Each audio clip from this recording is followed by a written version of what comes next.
Hi everyone, di zaman kita yang modern ini, yang namanya gadget, mau itu smartphone, laptop, atau tablet, bagaikan pedang dan busur di zaman nenek moyang kita.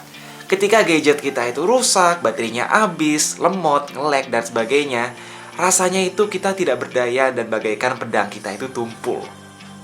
Itulah kenapa penting punya perangkat-perangkat yang reliable, siap menemani dalam menghadapi berbagai pekerjaan, siap menghibur dan nemenin kita sepanjang hari. Kebutuhan masing-masing orang pun sebenarnya beda-beda. Gadget macam smartphone, tablet, dan laptop punya beragam ukuran, bentuk, harga, dan jeroan.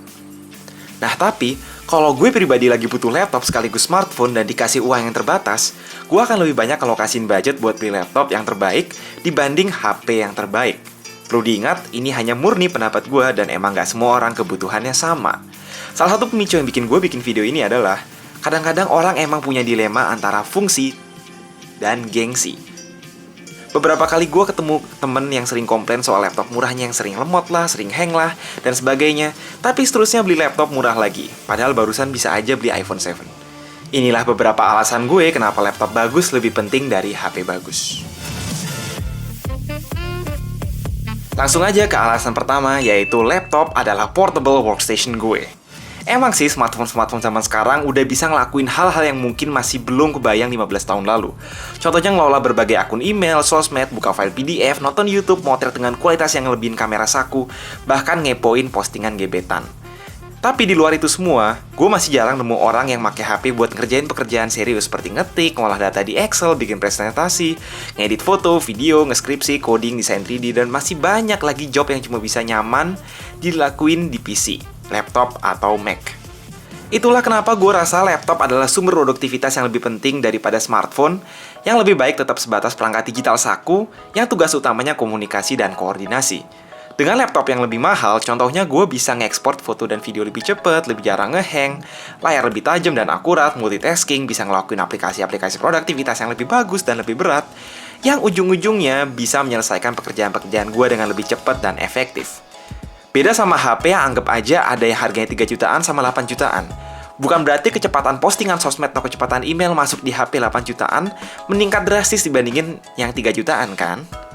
Kesimpulannya ya laptop bagus, hasil kerja juga makin bagus. Hasil kerja makin bagus berarti pemasukan juga makin bagus.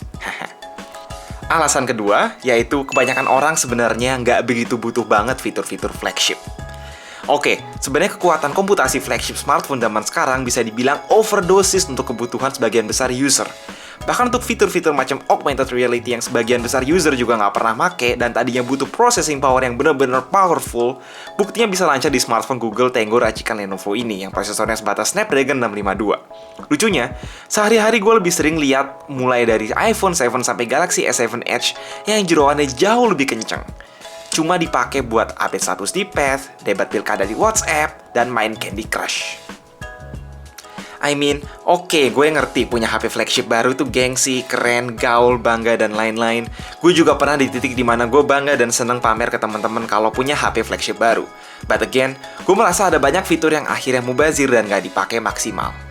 Kayaknya nih ya, HP 3-4 jutaan itu pada dasarnya udah memenuhi kebutuhan gue dari segala sisi.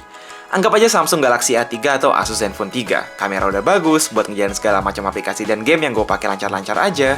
Storage expandable, layar oke, plus konstruksi dan desain juga oke. Heck, bahkan gue masih fine dengan OnePlus X2 ini yang dulu harga barunya nggak nyampe 4 juta.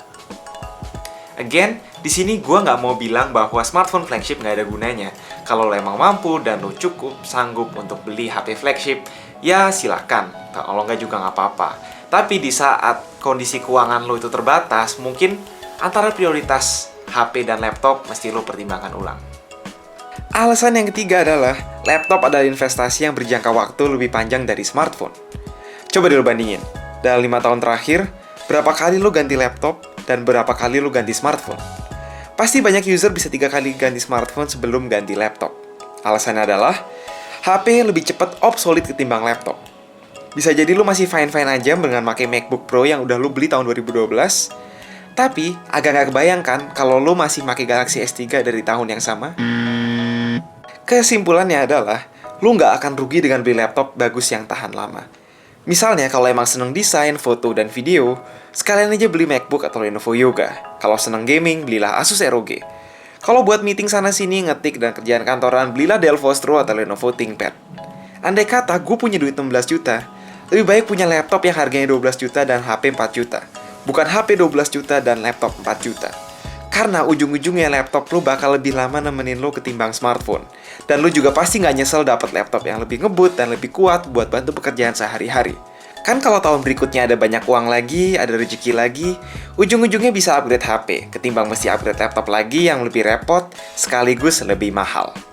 Intinya, di sini gue bukannya mau ngatur siapapun, tapi cuma sekedar menyampaikan sudut pandang gue soal prioritas gadget yang lebih sesuai sama kebutuhan gue kalau uang lagi terbatas dan mesti milih antara HP bagus atau laptop bagus.